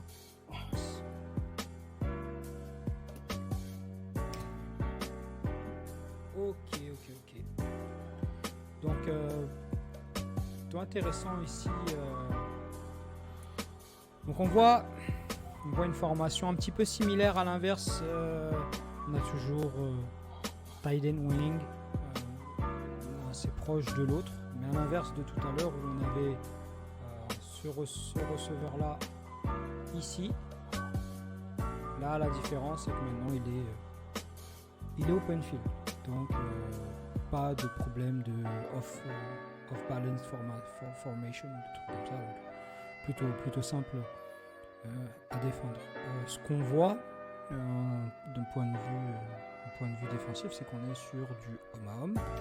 D'accord, malgré le petit ajustement last minute, d'accord, on peut voir que si on met pause à l'instant T, c'est que chacun est responsable de son gars avec un safety on top, sauf que avec un petit ajustement ici sur la fin, on se rend compte que les gars on switch leur responsabilité, puis chacun a récupéré le gars qui était censé récupérer. Ce qui est aussi intéressant, d'accord, de voir, c'est qu'on va avoir ce qu'on appelle un cross dog, peu importe après comment chacun appelle ça dans son système, mais on va avoir ici un blitz ici et ici de nos deux inside linebackers, d'accord, qui vont venir aller chercher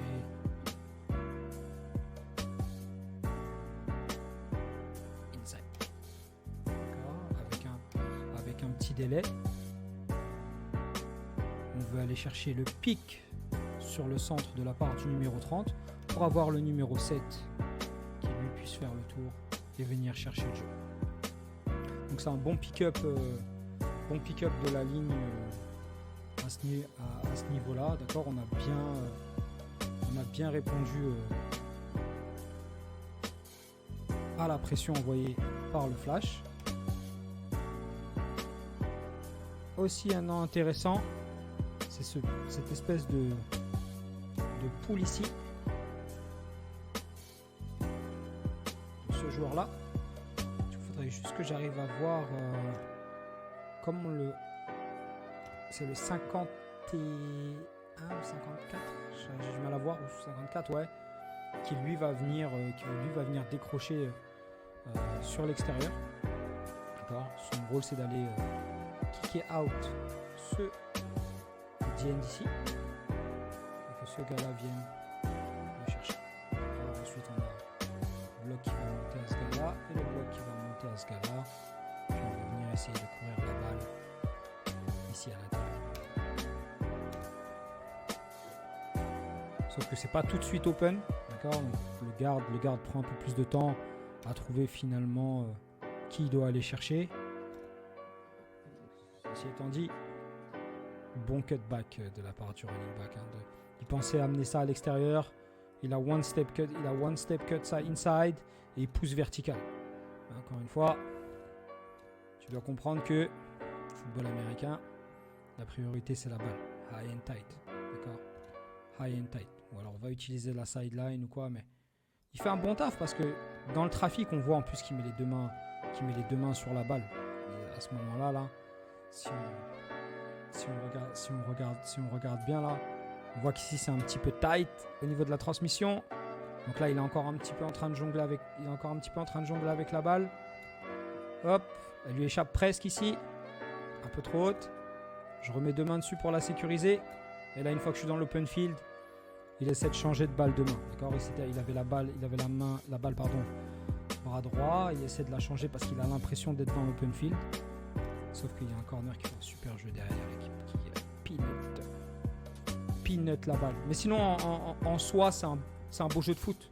D'accord, c'est un beau jeu de foot. Je sais pas, à la transmission, il y a peut-être quelque chose. Il faut juste travailler un petit peu différemment au niveau de la prise de balle. Mais sinon, ça reste well design play contre de la pression. Et je crois qu'avant qu'il se fasse contacter, il a quand même été prendre. Ouais, c'était un first down. C'était un first down au moment du contact. Donc, vas-y, toi, Chris, dis-nous un petit peu, tu vois quoi au point de vue en défense? C'était dur de. Comment dire? Là, je pense plus que c'est. Là, on voit le côté échec. En foot, c'est un call contre un autre call. C'est. le double blitz du côté du back. Donc on a 2 blitzers. On a un blitzer qui a blitzé. Il va blitzer le centre. Et il limite les deux croises au centre, entre guillemets, les deux backers croisent au centre. Le problème, c'est que le jeu part totalement à l'extérieur. Il est designé pour partir totalement à l'extérieur. Donc, entre guillemets, les backers s'éliminent.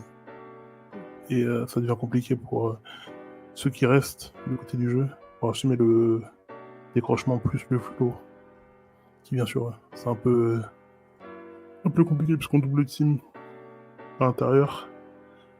On vient chercher. Après, en tant que N, on ne devrait pas se bloquer par un téléphone. Mais bon, ça c'est encore autre chose, mais c'est compliqué à jouer. C'est compliqué à jouer défensivement, puisque c'est pas... c'est la réponse qui est bonne en fait. La réponse à l'agression, ça a été la fuite, entre guillemets, mais par une autre porte, quoi. Les gens qui sont rentrés par une porte et ils sont sortis par une autre porte. Donc c'est compliqué de... Une fois que la décision a été faite de blitzer, bah, elle est faite. Et après, donc, pour la suite, grosse poursuite, gros efforts. Très très gros efforts. Pour aller finir le jeu. Parce que c'est... Ouais. Ouais. C'est... Dans la finition. Pour finir le jeu en plus. On sécurise plus ou moins le plaqué. Donc, ouais. Je suis encore là pour... Ouais, gros jeu. Gros jeu pour finir l'action, mais gros jeu offensif dans l'exécution. Et bon. Après, en plus, je crois que ce game-là, il finit... Victoire du Flash sur ce game-là. C'est quoi, 21-7 7, comme ça. Ce fumble-là, il arrive à un moment crucial aussi du game, hein, parce que c'est un big... tu vois, comme quoi ça peut aller très vite dans un sens comme dans l'autre. Hein. Tu regardes, c'est une grosse course, ça part pour être un first down, et tu transformes ça en turnover, là, c'est très gros jeu. En tout cas, très gros jeu du numéro 20, là, avec une vraie lucidité, parce que tu sens que c'est quelque chose qu'il veut faire. Tu vois ce que je veux dire? C'est pas, si tu remets un petit peu l'action en arrière, tu sens que c'est... Tu sens qu'il le prépare, ce truc-là. Tu m'entends l'écran. Si, je te redonne l'écran. Ok, ouais. Je te disais, en fait, quand tu vois la manière dont il voit le... Parce qu'il est... Et puis, il faut se rappeler qu'aussi, ça vient d'un switch défensif, tu vois. Il y a une espèce de switch défensif avant où t'as un défenseur qui traverse de l'autre côté. Merde, finalement, mon gars, il est de ce côté-là, etc. Donc, ça demande au numéro 20 d'être un petit peu plus patient, de trouver qu'il y a un jeu au sol, puis de se dire, ok, là, il vient de changer la balle. Hop, il vient de changer la balle de main, et d'arriver ici avec le Charles Tillman et de boum, vraiment puncher la balle. Et puis ensuite, tu sens qu'il finit pas le plaquer parce qu'il sait que la balle, elle est out. Tu vois ce que je veux dire? Mais sinon, il est même là, il est en parfaite position pour wrap up. Et au pire, il tombe. Au pire, il tombe avec le running back sur lui. Et puis, là, il a limité les... c'est vraiment exécuté comme... les dégâts. Tu sens que c'est... Tu sens que voilà, dans le feu de l'action, c'est lui qui a été quand même... Donc, gros respect au 20, là. C'est lui qui a été capable de voir que... Attention, le 22, il n'était pas à sa place. Il a reconnu la formation, il a fait le call. Et attention, non, toi, t'as ce gars-là. Il est repassé en top parce qu'il savait qu'il avait le numéro 9. Tu vois, il a vu le jeu au sol et puis il fait un très gros jeu derrière. De venir puncher la balle. Et attention, les gars, on zappe aussi, mais le travail du 30, il est tout aussi impressionnant parce que derrière, il se couche tout de suite sur la balle, il essaie pas de faire le super-héros, tu sais, de la scoop and score ou quoi. Alors là, c'est pas la technique nécessairement que je teacherais pour aller scoop une balle parce qu'elle peut toujours rebondir sur ton chest et le 12, je sais pas c'est quoi, c'est le 12 ou quoi, ou le 17 qui est derrière qui peut la scoop, mais slide, Guardian Soccer, viens mettre ton body dessus et viens finish. Mais en tout cas, c'est un très gros jeu. Très gros jeu de la défense du Flash. Yep. On sera en draw. Parce que là, moi, Donc on a un draw qui est vraiment bien amené. Il est vraiment parce que Un côté où il y a la pénétration des deux ends et bien sûr tout le monde parce que ils sont le dernier distance n'est vraiment pas avantageux, mais au-dessus de ça, bref. Donc l'attaque décide de jouer un draw. Là où il a travaillé fort, c'est sur le double team. Comment le double team est géré par le nose. Donc ils sont en 3, donc 3 impressions. Comment c'est géré par le nose, c'est particulièrement puisqu'il arrive à s'asseoir sous la pression, split le double team et faire le plaqué par la suite. On va avoir un côté vraiment où il commence d'ici, donc il va chercher, il revient à son point, donc il perd pas de distance, s'assoit, termine le jeu. Commence d'un point, chercher la pression, prendre le double team, s'assoit, split et la finale plaqué. C'est particulièrement intéressant à voir pour le front. Sur comment est-ce qu'on veut jouer split ou double team et terminer le jeu parce qu'on est pris par deux O-line. Mais après, ouais. Le draw était pas mal exécuté aussi. Il y avait beaucoup d'ouvertures. Une fois que lui était dépassé, il y avait beaucoup d'ouvertures possibles en fait. C'est ça qui était intéressant. Ah ouais. Je sais pas ce que t'en penses. Bah justement, moi sur mon écran, je vais pouvoir te montrer. Bah là on est dans un cas de figure, on n'a pas le temps exact à ce moment-là du game. Mais bon, troisième et 35 yards, on va dire. Ouais, 35 yards. Ouais, troisième et 35 yards. Encore une fois, dans le play call là, il n'y a pas beaucoup de cases allouées à 3 et plus de 15.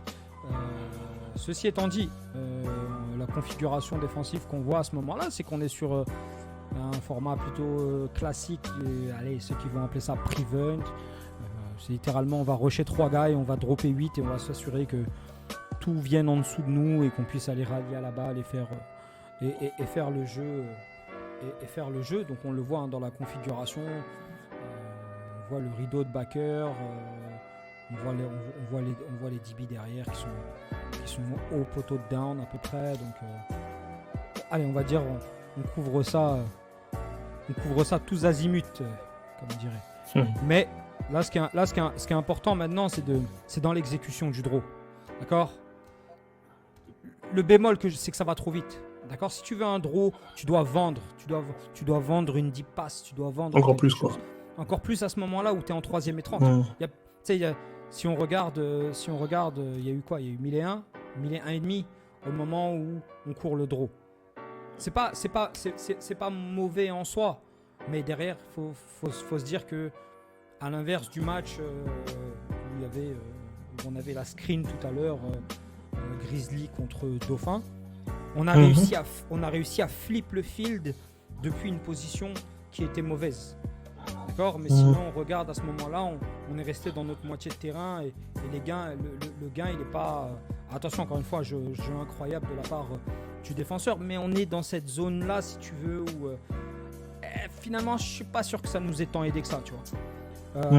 Maintenant, avec un peu plus de patience dans le backfield, on voit qu'il y a un bon double team. On voit que les deux tackles, ils escortent les end upfield. Donc c'est quand même c'est positif ici, on les escorte. Du coup, on se retrouve à avoir quoi ?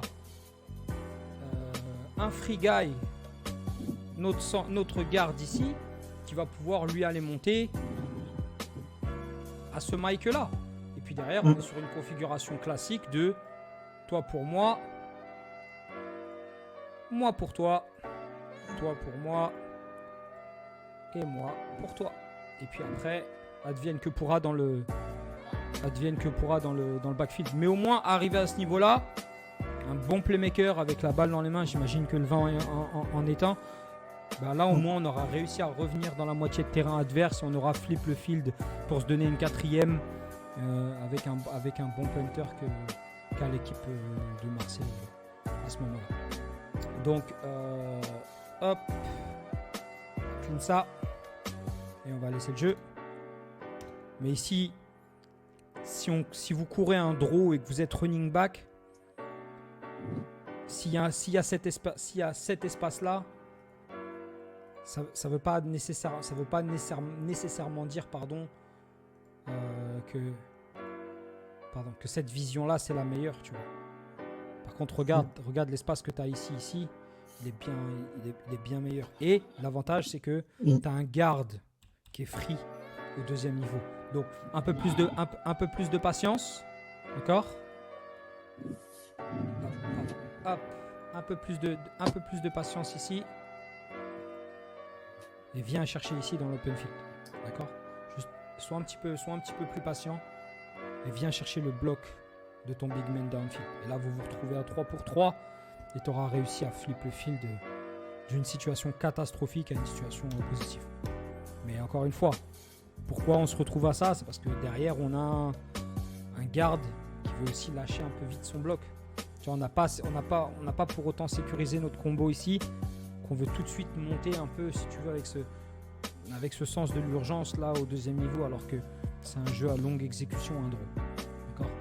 3 est long, 3 et 35.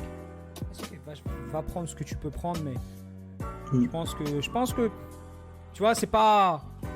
Il n'y a pas de jeu miracle à ce moment-là du game, mais je pense qu'une meilleure exécution aurait pu au moins donner à Marseille quelque chose d'intéressant pour jouer une quatrième tout aussi long, hein, bien évidemment, mais quelque chose où tu vas être capable de manager un meilleur field position pour l'attaque des ours sur le drive d'après. Donc voilà. Ouais. Ok, sur le jeu suivant, du coup, on va avoir un... Le numéro, Chris ? 75.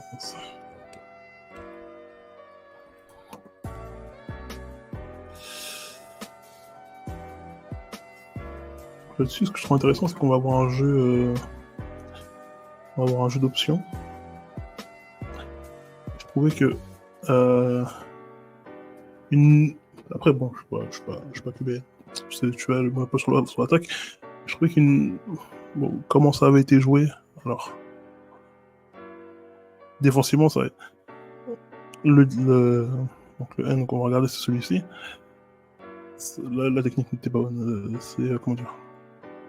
déjà pour commencer, ce gars-là ne part pas comme ça. Il n'existe pas de jeu où le tacle part sans aucune raison. S'il part là-bas, il y a quelque chose qui se passe là-bas. Il y a personne qui part comme ça sans raison. Donc je me dois de le disrupt je peux pas le laisser partir comme ça. Enfonce-le, force-le à faire une bulle, force-le à... Tu vas pas le retenir forcément, mais faut que tu t'imposes physiquement dans son chemin. Suite à ça, on voit que à ce moment-là, donc lui qui est là, il lit encore. À ce moment-là, il lit encore le. Donc là, ce qu'on voit, c'est que une play action, le quarterback garde la balle, lui il lit encore le jeu là. Deuxième chose importante, comme on l'a dit tout à l'heure, les épaules face au jeu. Je peux jamais être comme ça. Cette position-là, je peux pas. Elle m'apporte rien, cette position-là. En fait. Parce que dans cette position-là, mon but c'est de faire un jeu vers là-bas ou vers là-bas. C'est pas mon travail, ça. C'est pas dans ce sens-là que je vais faire le jeu. Moi, mon responsabilité est sur ce plan-là. Donc ça, il est tout ça, là. Donc, je veux absolument avoir les épaules face au jeu. Ce que ça fait, c'est que donc là, il doit flipper totalement, 180, pour aller chercher le jeu. Là où l'erreur a été faite, selon moi, offensivement, c'est que à ce moment-là, le quarterback part toujours là-bas. Au lieu de passer directement ici. D'aller vraiment chercher ici, puisqu'il enlève de l'espace à son running back. Pour après lui aussi aller chasser en deuxièmement, et il laisse le temps à ce Diane-là de reprendre de la distance. Donc ce qu'il a bien fait par contre. Comme on parlait tout à l'heure du fait de repartir et de rejouer à plat, quand on se fait battre sur l'extérieur, de rejouer absolument à plat, là il a bien fait.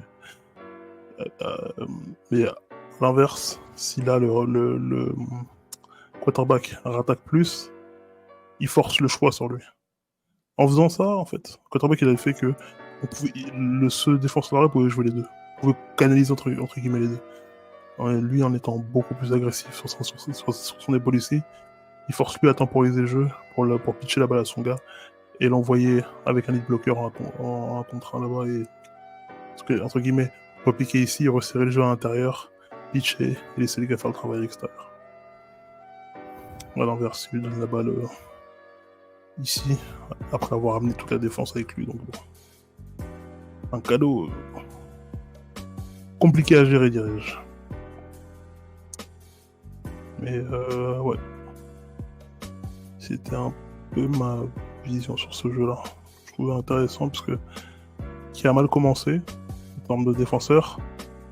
C'est vrai qu'on a réussi après à reprendre prendre sa position en utilisant les bonnes techniques et aussi en profitant du mauvais des erreurs adverses. Donc, les erreurs les ont mis dans une position, les erreurs adverses m'ont remis dans une position.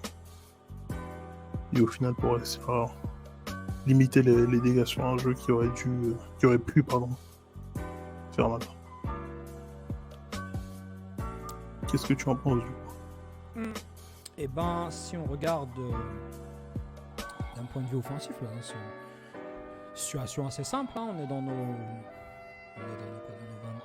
25 yards. On est sur les 25 yards. Ce qui est intéressant, c'est dans la formation, c'est ce gars-là ici. Est-ce que la défense Blue Star va le traiter comme un tight end, off, comme un fullback, comme un wing? Ça, c'est la bonne question. En tout cas, je vois pas de gars matcher directement ce gars-là dans le backfield. On voit une boîte à 6. D'accord. Donc, si je regarde ici le compte en défense, on est 1, 2, 3, 4, 5, 6. Ce gars-là, je le compte pas, bien évidemment, parce qu'il est aligné sur son slot. Pause. Chris, on t'entend respirer fort de haut, frère. Ouais. Oh. Juste un petit peu. Ok. On reprend. Donc ce gars-là, on le compte pas parce qu'il est. Je le vois aligné sur le slot. Est-ce qu'on est en 2 man? Est-ce que. En tout cas, voilà. Peu importe, mais dans la structure, ce gars-là est important parce que ça va être la clé. Ça va être la clé du jeu. Donc ensuite, on voit une motion. Mais c'est pas une motion complète, c'est ça. Donc on est sur une espèce de.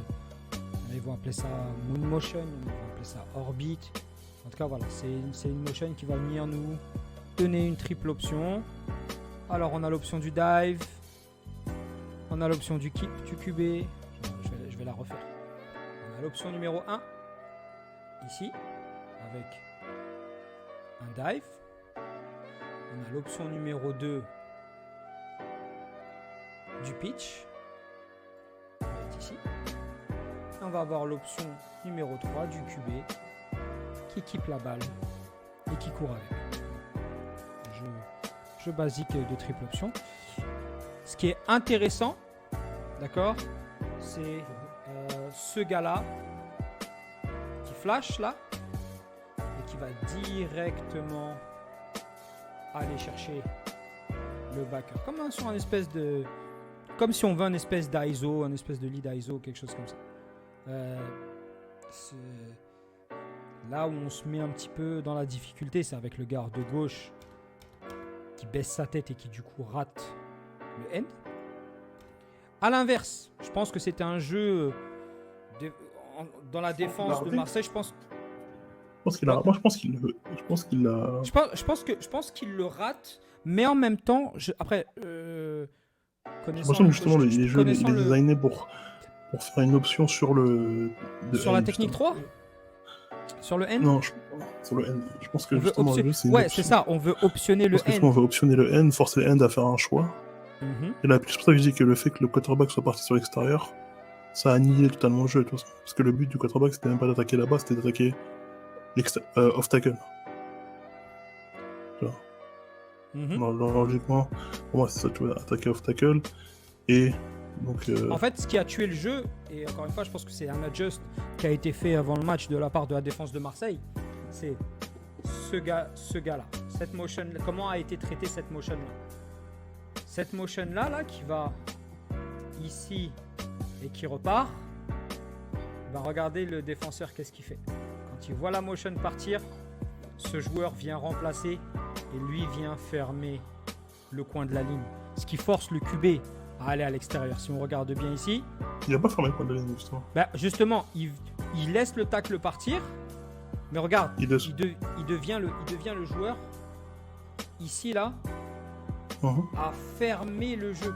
Parce que ouais, le cercle, le 56, il ouvre justement pour monter au deuxième niveau. Mais la manière dont le 2, tu vois comment il joue ici, comment il surfe un petit peu, tu sens justement, là, il joue pas le 50 justement. Là, il est en ses épaules, donc il joue le running back de la play action. C'est là où je dis que là, dans la position où ils sont, un quarterback, il est en position de sprint d'un côté, et l'autre, il est littéralement dans le dos. Il est à l'opposé de la direction dans laquelle il doit aller. C'est pour ça que je dis l'angle qu'il a fait. Je vois ce que tu veux dire. En mode, c'est plus d'attaquer fort ici au coin de... Pardon. Exactement. D'attaquer fort ici au coin de ligne pour avoir un... Bah après, c'est possible, mais je pense que, encore une fois, on connaît pas les playbooks des équipes adverses ou ce qui a été teaché à leur QB. On connaît pas comment ça a été teaché, mais on sait comment ça aurait dû être exécuté. Ouais. Clairement, là, c'était mal exécuté. Non, c'est sûr. C'est sûr que là, il perd de l'espace. Tu vois, il perd de l'espace. C'est-à-dire que maintenant, il faut qu'il se rapproche le plus possible du coin de la ligne pour aller optionner un joueur. Parce que ce gars-là, faut pas oublier, reste viable à 100%. Tu vois. Mais ça n'a pas d'intérêt, c'est que ça sert à rien de te courir tous les deux par la sideline, parce que tu me laisses même pas l'espace de courir au final. Exactement. Et tu vas me donner la balle avec 2 yards de moins. En soi, prends la balle et baisse l'épaule dans ce cas-là. Parce que là, vu la situation le pitch est prématuré. Le pitch est prématuré. Le pitch est prématuré. Gros travail aussi du corner à reconnaître le jeu. Gros travail là du 25 là-haut là. Il voit le jeu, hop, tout de suite. Il va sur le 56 et il est patient. Et il sait qu'il y a quelque chose qui arrive de son côté. Et il va venir amener le jeu. C'est un très il était patient. Travail. Ouais, il a été patient. Beau jeu aussi du 24 ici là. La manière dont il réattaque le jeu. Et il vient fermer tout ça. Encore une fois, je pense que la décision... Il n'y a personne à pitcher à ce moment-là. À ce moment-là, tu slides. Hey, tu as été chercher 3 yards au forceps. 2 yards et demi, 3 yards. Slide, protège-toi, prends-les. Pitcher la balle alors que le running back, il est plus du tout attentif là. On le voit la différence. Le wingback, le slot qui revient en motion. Là, la relation de pitch est bonne. Jusqu'à là, elle est bonne. Et on voit que plus on avance, et plus cette relation de pitch, elle se réduit. Là, ils sont très très proches l'un de l'autre. Et là, il n'y a plus assez d'espace pour que le pitch soit... Après, c'est un beau pitch. Elle est dans son chest, mais à ce moment-là, il n'est pas prêt de recevoir. Il est tout simplement pas ready pour attraper la balle. Et puis, beau travail de la défense des Blue Stars là, qui vient fermer tout le jeu. Et je crois que c'est un turnover on down, si je dis pas de bêtises. Ouais, c'est ça. Ouais, donc un système de jeu différent, une triple option et qui a bien été défendu. Après, encore une fois, l'angle du QB est pas top. Maintenant, on regarde, est-ce que le dive aurait été intéressant? Pas sûr. Il avait tout de suite quelqu'un sur lui. Si on regarde ici au moment du... Hop. Et il était là-dessus. Donc après, il rate le plaqué, c'est une chose. Mais en tout cas, il aurait été pris. Yep. Donc ouais, beau jeu de la part des Blue Stars. Un peu moins bonne exécution de la part des Ours. Victoire des Ours. Bien rattrapé du victoire de Marseille, si je dis pas de bêtises. 22 à 8 pour le premier match à domicile. Ok. Donc, ce sera un clip du match Argo contre Iron Mask, le clip numéro 41. Alors, sur celui-ci, Ouais, on va avoir un jeu que je trouve intéressant parce que comment dire, ça revient à- en termes de défense, ça revient à ce dont je parlais tout à l'heure, le côté où connaître cette lecture. Connaître cette lecture et surtout que c'est beaucoup ce qui se joue en ce moment en termes d'offense. On va beaucoup avoir le côté où on va laisser le end libre et on va l'optionner. Bon, ça se fait depuis un moment, bien sûr, mais là, d'autant plus, surtout avec le côté où on va avoir à partir du moment où on voit qu'on a des N qui sont gourmands sur la passe, qui ont tendance à prendre beaucoup de profondeur, on va voir, comme là, on va la voir. Et donc là, naturellement, il va créer le gap. Lui-même va s'éliminer du jeu tout seul par manque de lecture. Il a pas lu son bloc, il a réagi en regardant ce qui se passait derrière la ligne. Ce qui n'est jamais bon. Que je sois linebacker, D-line, linebacker ou DB, là-bas tout le monde ment dans le backfield. Faut que je prenne j'ai des clés et mes clés sont pas celles-ci. Je suis capable de lire l'épaule de mon tacle. Et si à ce moment-là, je lis l'épaule de mon tacle, je vois que l'épaule de mon tacle se dirige vers l'intérieur du jeu. À ce moment-là, je dois resserrer. J'ai fait mon pas de lecture. Donc là, maintenant, ce pas-là, je dois être celui qui me fait resserrer le jeu. Je peux pas continuer à avancer. Là, j'avance encore et encore. Non. Donc là, je suis. Là, j'aurais dû m'arrêter ici pour resserrer le jeu. Ça, le jeu ici. L'inverse, j'ai pris de la profondeur.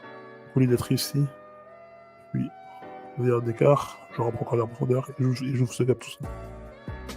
Donc, je joue ce gap au lieu de resserrer le jeu et donc, par la suite, j'offre un gain pour une première, ou presque. Et un gain conséquent. Sur le jeu. Pour le reste de la défense, ça reste que c'est relativement. Après, c'est difficile à voir quand il y a sur un jeu comme ça. Parce que on a déjà vu comment c'est filmé, mais surtout, une erreur telle, ça permet pas de voir la réaction. Le running back a clairement vu le cutback et il a pas hésité à le prendre. Donc, même si le design du jeu n'était pas forcément pour aller là, il était fait pour aller plus par ici. Le cutback était trop ouvert pour pas le prendre et après, il en a profité. Et je trouve ça plutôt intéressant sur ce jeu-là. De ton côté? De mon côté, on voit deuxième et 10, on est sur un trips grand côté avec un receveur côté trips. J'ai du mal à voir. Est-ce que je pense qu'on est sur de la couverture 1. On voit que les deux linebackers ils s'excitent un petit peu là. On sent qu'il y a quelque chose qui va arriver inside. Là où c'est un petit peu je peux rebondir sur ton point par rapport au end.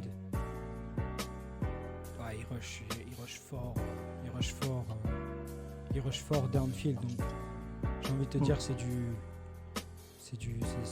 miel pour le running back parce qu'il a juste à presser fort le gap A si le QB il give et ensuite justement une fois qu'ils ont éliminé les deux backers qui ont blitzé parce qu'ils sont partis s'enfermer dans le mur au milieu là, tu vois, derrière ça reste assez propre. Le bémol que je vois ici c'est ce receveur là donc le numéro le 3 inside, d'accord, je vois pas.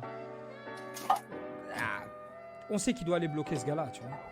Tu sais que c'est pas un RPO, il n'y a pas de tracé qui est donné, c'est soit le QB il court avec la balle.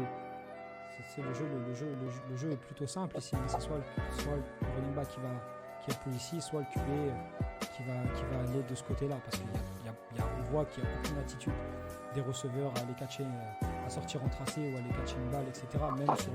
Même sur le backside. Donc ça va être une course quoi qu'il arrive, qu'elle soit du QB ou du running back. Maintenant, l'attitude du receveur inside, Elle est pas top pour aller bloquer. Surtout, c'est un gros bloc inside, il n'y a plus de backer. D'accord, on met nos mains sur ce gars-là et derrière, c'est encore plus clean. J'ai été assez impressionné par le running back de Cannes. J'ai trouvé vachement. Il est tout ce que tu cherches chez un running back. Tu vois, il va être shifty. Mais en même temps, il va être assez physique à l'impact. Et quand il burst dans l'open field, il est difficile à rattraper. Donc, mais ouais, c'était assez plaisant de le voir jouer. Mais sur ce genre d'action, tu veux lui donner les chances de maximiser. Parce qu'avec un gars comme ça, tu peux transformer un jeu basique en un très très très gros jeu. Tu vois. Donc il faut donner les chances dans l'open field. Tu vois, d'aller... permettre entre guillemets d'aller faire des jeux, ça passe en priorité par les blocs de receveurs. Si je regarde aussi l'attitude ici du 17, c'est un peu la même chose, tu vois, comparé avec le numéro 20. Si tu regardes le numéro 20, il a pas envie d'y aller, il n'a pas envie d'y aller, mais le 17 n'a pas envie d'y aller non plus. Donc let's go, faut pousser un petit peu et en tout cas donner la chance quand tu as un running back comme ça dans le backfield, même si tu as un running back comme ça dans le backfield, mais donner la chance d'aller faire un gros jeu. Petit bémol, là, petit bémol, si on peut appeler ça comme ça, ou en tout cas un bas de point, c'est que on le dit souvent au line, ne jamais finir les jeux dans notre propre côté du terrain, parce que tu sais pas ce qui se passe. Et si on regarde ici, je pense que après, j'espère, j'ai pas de nouvelles par rapport à ça, mais j'espère que ici là, ce joueur-là, 73, là, j'espère que c'est pas une fin de saison pour lui, mais parce qu'on voit qu'on a un joueur ici, tu vois, on s'arrête, on regarde un peu ce qui se passe, notre joueur à côté, tu vois, ça part encore une fois toujours d'un bon truc, tu as envie de finir ton bloc, etc., et tu vois pas ce qui se passe, il y en a un qui reste un petit peu, qui regarde, et ici, et boum, ça roule dans tes genoux, et tu sais pas. Donc en tout cas, force au 73 là, je souhaite bon rétablissement pour la suite, mais ouais, attention à ça, jamais. Même sur une passe pro, même sur un jeu au sol, ne finissez pas les blocs. Tu vois, si tu te fais bull rush, t'es pas sur tes appuis, tombe tout de suite, mais tombe droit, tu vois. Commence pas à essayer d'emmener un gars avec toi, parce que t'as des mecs à côté de toi, ça peut prendre les genoux, etc. Donc si t'es dans cette position de force et que t'as besoin de finir le bloc, finis-le vers l'avant, ne finis pas dans ton backfield. Donc voilà, grosse force au 73, bon rétablissement pour la suite.